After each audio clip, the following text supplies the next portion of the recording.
Hello, I'm Richard Fieldhouse, and this is the NASGP podcast, The Art of GP Locuming. And today's episode, I'm delighted to be joined by Dr Shana Tam, who is a GP in Cheshire and is also a representative on Cheshire LMC. So welcome to the podcast, Shana. Hello, Richard. Thank you very much for inviting me. Good to have you on board. And what I think we'd like to talk today really is about you as a GP, your career as a GP, what made you become a GP, your experience, but also moving on from that, how that's then grown into this role as a representative and working with Cheshire LMC, and what that's taught you and what that has brought for others. So let's start off kind of, I guess, from the beginning then. At what point did you decide, oh, general practice is the career for me? Um, well, to be honest, it wasn't my top choice. I always thought I'd be a palliative care specialist. I really enjoyed hospital medicine. But then I thought, oh, there's a bit of politics going on here. I'm not so sure about that. I'll try something else. Did a job in a hospice, which was actually specialist palliative care at the time. And yeah, decided my husband's actually doing his GP training at the same time as me doing that. And I decided actually I quite like the look of general practice. For me, it was about being embedded in the community. Health promotion is something I'm really passionate about. And I think just the elements of that combined with having your own, being able to run your own business, partnership Mm, appealed a lot. I like the idea. I'm a free thinker. So I thought, if I can influence decisions that we can make and bring progression in for yes. community healthcare, that totally sparked it off. So while I was on my specialist palliative care role, I went for an interview for a GP training post because in the era when I did my training, you could create your own rotation then. Yeah. So I, not long come back from Australia, and yeah, it was the right time to start focusing on that and settling down. And so where was that? Was that based in Cheshire? Yeah, that was in Chester. Yeah. So when you finished your GP training in Chester, then and you became a fully qualified GP, how did you then? How did you sort of hit the ground, as it were? What sort of role did you take up? So when I was coming to the end of my training, I had the benefit I was on 15 months, so I had a bit longer to think about it. And I was in a really great practice. It was very large. I think there were 13 partners at the time. In contrast to a lot of my colleagues, they were in practices with like 3 or 4 partners. Oh. They allowed me to go to practice meetings. I was allowed to see accounts and just understand the nuance of the business. So I knew partnership was definitely in my sights, but I wasn't ready to settle down. I wanted to try and work in other places, get a feel for how other practices work. I guess build my network, meet Mm. people. So I decided to try and locum first, and I was lucky. I got a maternity locum for 7 months. And then that was a really, really good experience. It was a baptism of fire. You're going from being very protected to suddenly out there on your own and doing on calls for yourself and no one else to really sort of hold your hand. But And they were stepping very into someone else's shoes as well. It's not you're yeah, not so in, but you have to kind of play into blend that in. part, don't you? Yeah. Yes. Yeah, so it was brilliant. It was very different to where I'd trained, but it was still, in Chester, and it was a very, friendly environment to work in. Everyone was very kind and supportive to me, and I did out of hours as well. So I just, I aimed to just fill as much time as I could, trying to work and immerse myself in it all, really. And then during that time as a maternity locum and doing some out of hours, were you then starting to sort of look towards your next role, what that might be, or were you just going to carry on in other locum positions? No, I was enjoying locuming, and I did it for about 3 years. After I qualified. And then an opportunity came up. I live in North Wales, so an opportunity came up in a local practice where I was there. So I applied. That was for partnership.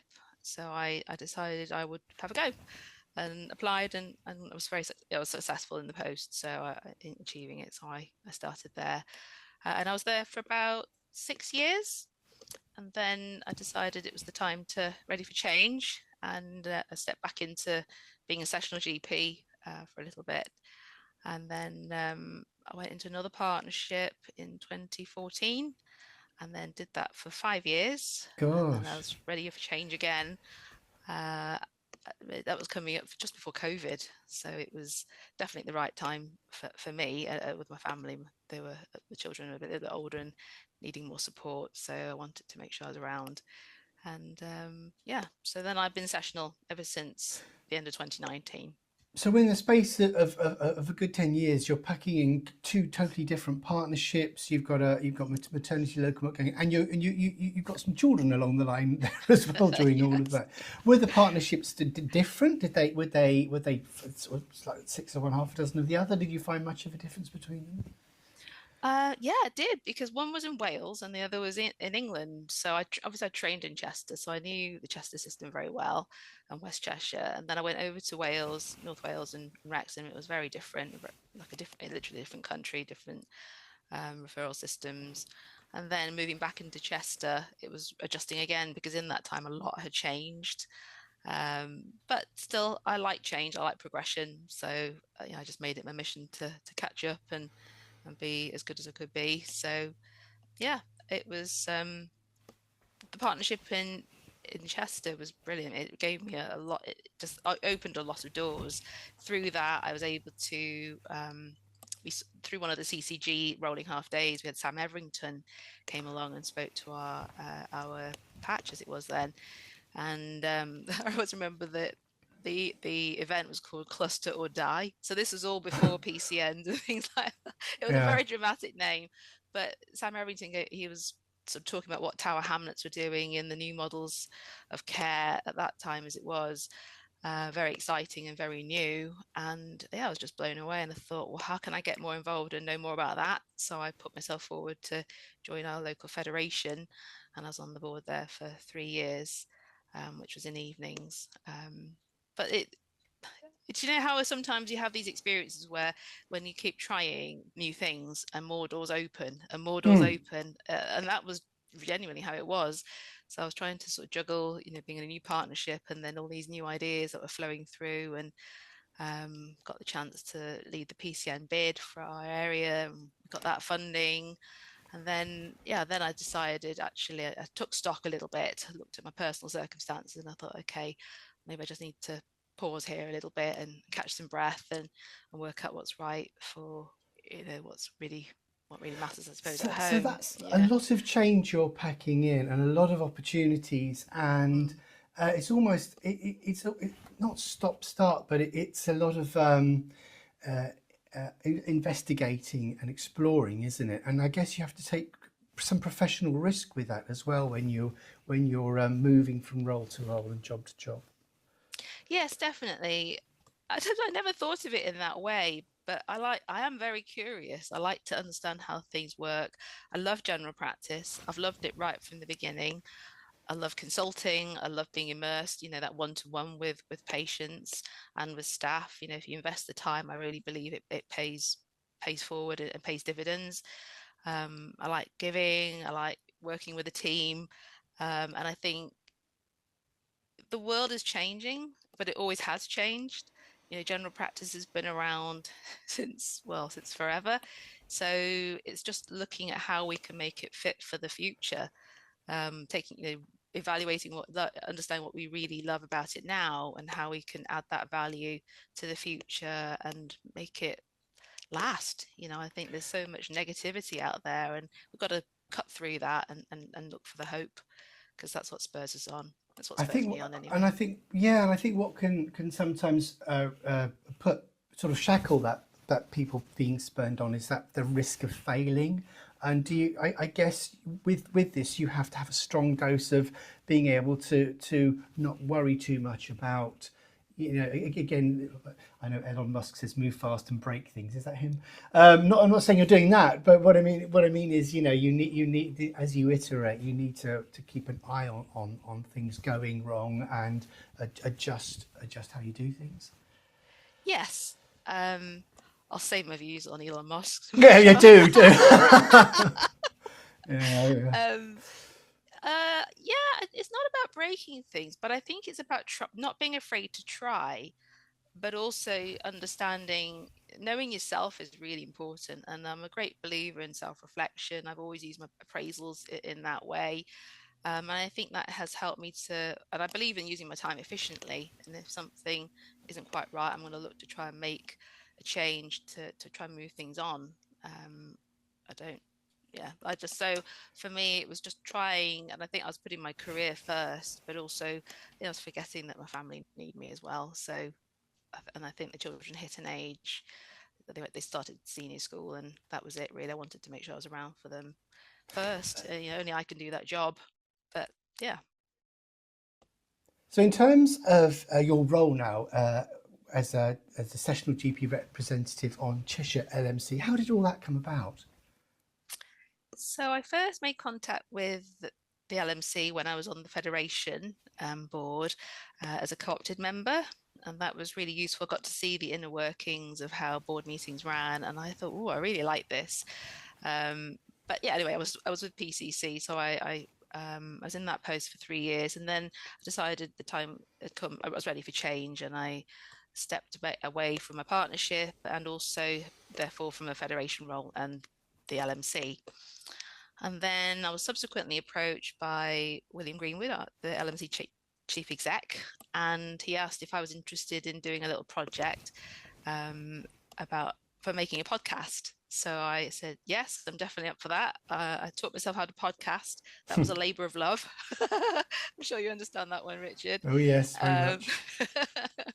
and that was how it started. So after the last cast launched, I'm trying to think of the timings now. I then also was approached to take over from the retiring Sessional GP rep, who's Dorothy King. And so I started in post 4 years ago in the Sessional GP rep role. And at the same time, they created an education group, which I was asked to chair. And And in that's been, terms of, sorry. sorry, go on. No, and I was going to say, and that's been brilliant because I've been able to, by having the two hats on, I'm able to hear about issues that are going on in the world of sessional GP, and then bring the voice forward into the education group to look at tailoring offers for the sessional GPs as well as for partners and other and salaried staff. So it's been really, yeah, it's worked really well in tandem. And as a sessional GP rep, how have you gone about finding and recognising what the sort of educational needs have been for sessional GPs? That's a really good question because when I started attending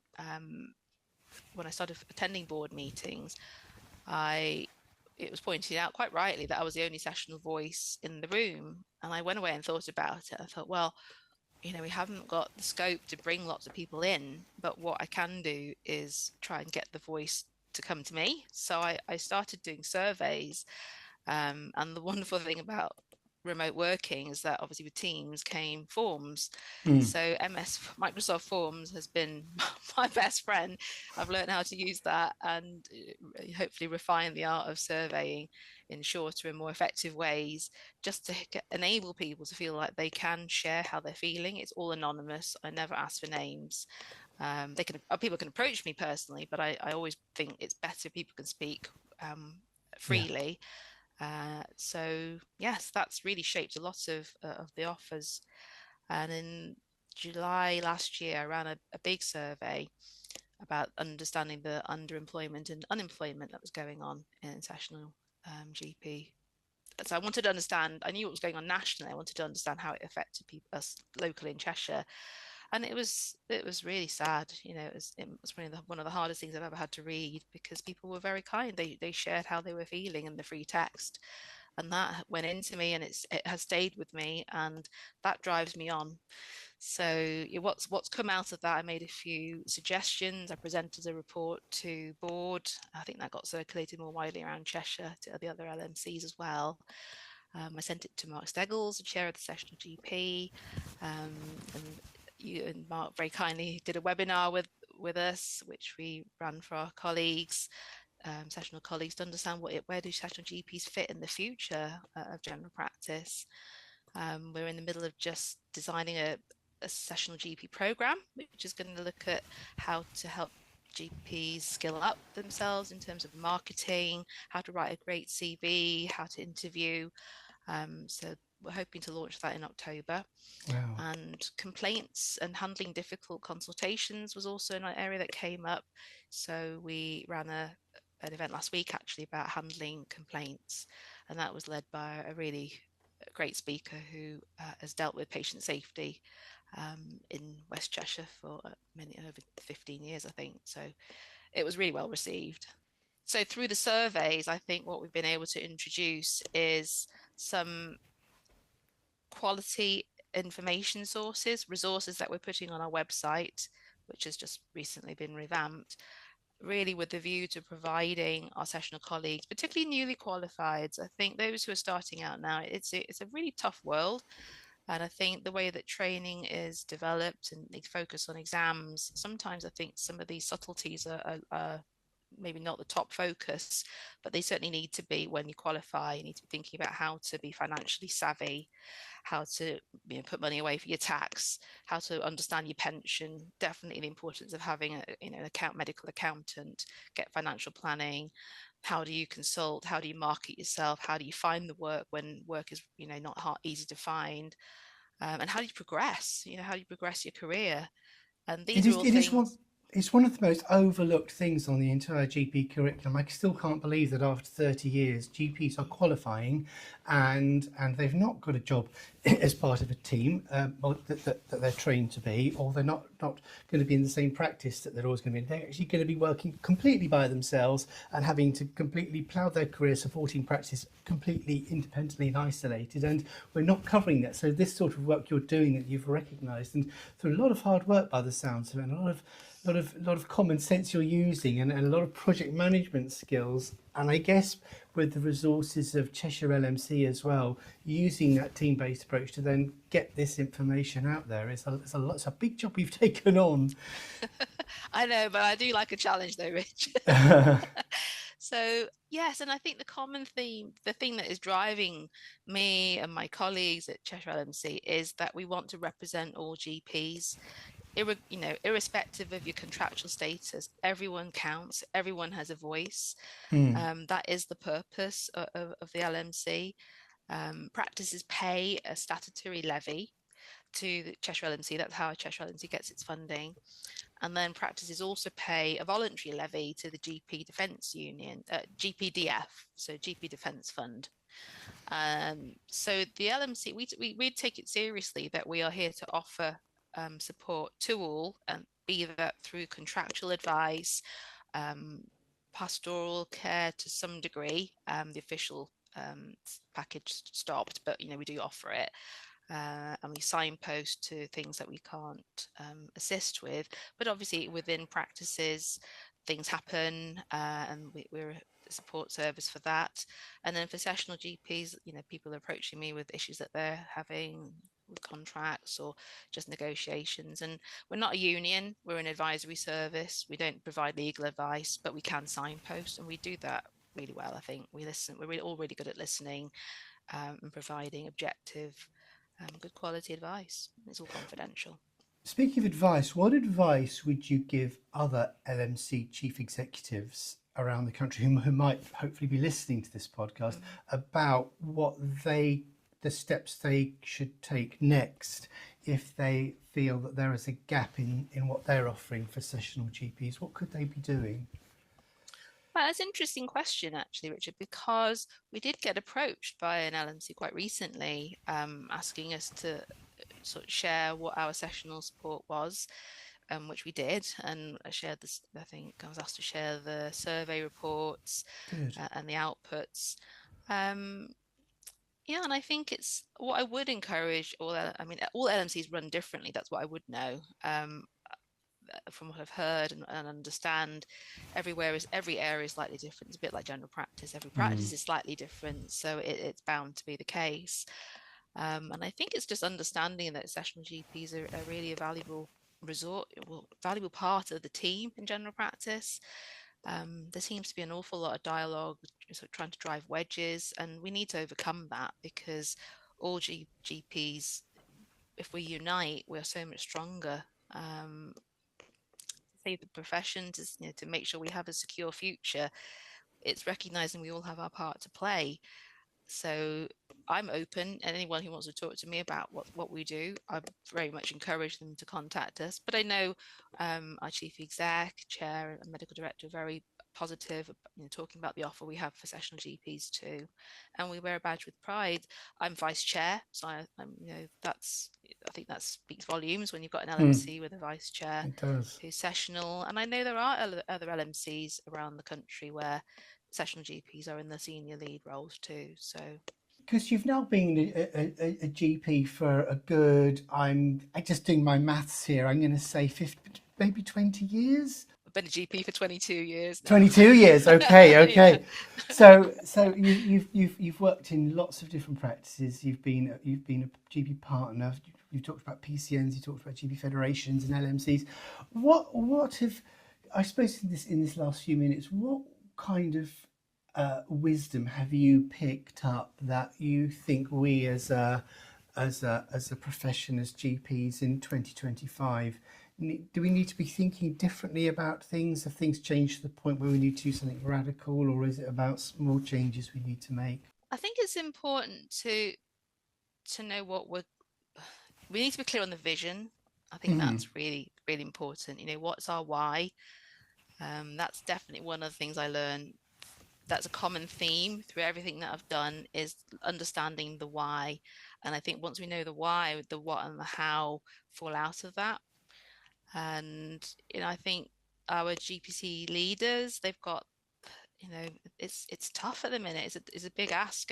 We've got a big ask of them, but I've been so impressed with how they've led us so far in very, very tough political circumstances, and we shouldn't forget that. I think, yeah, and I've had real confidence in our leadership team, and I think within our LMCs, we all need to sort of make sure all our practices and constituents understand what's at stake, help people who are maybe less able to see it potentially understand what's potentially coming down the track. We're still waiting for the 10-year plan. mm. I know we just had the spending review come out. I think we need to sort of have a detailed look at what that all means, and all the possible consequences from that.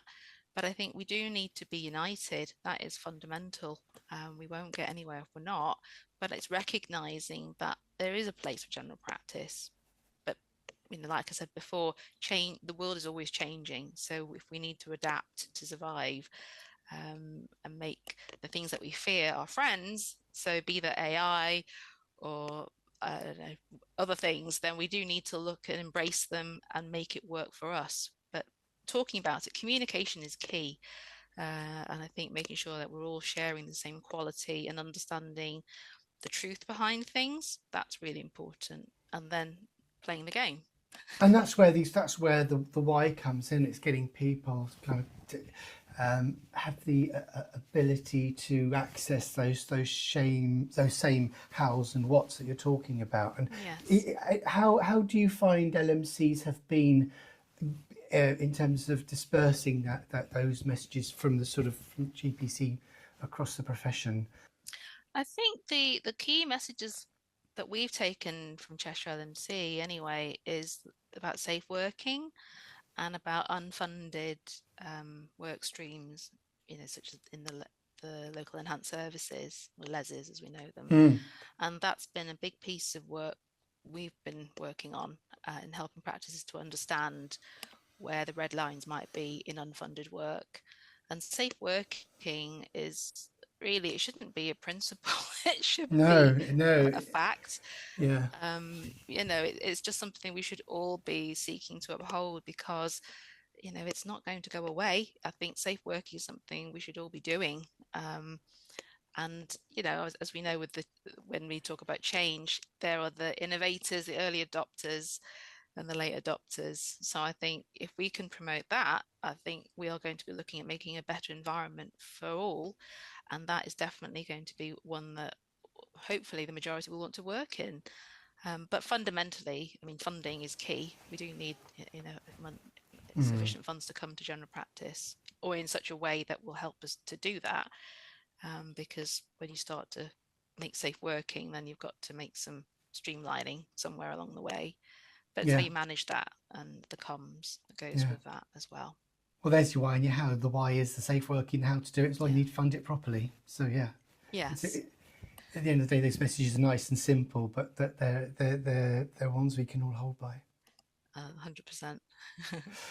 Well, Shana, really lovely to catch up with you. Thank you so much for today and going through your talking about you and your career, and also about how that's expanded into working and supporting LMCs and what they can do for sessional GP. So thank you very much. So this podcast will be going out on both all the usual podcast channels, but also as a YouTube video as well.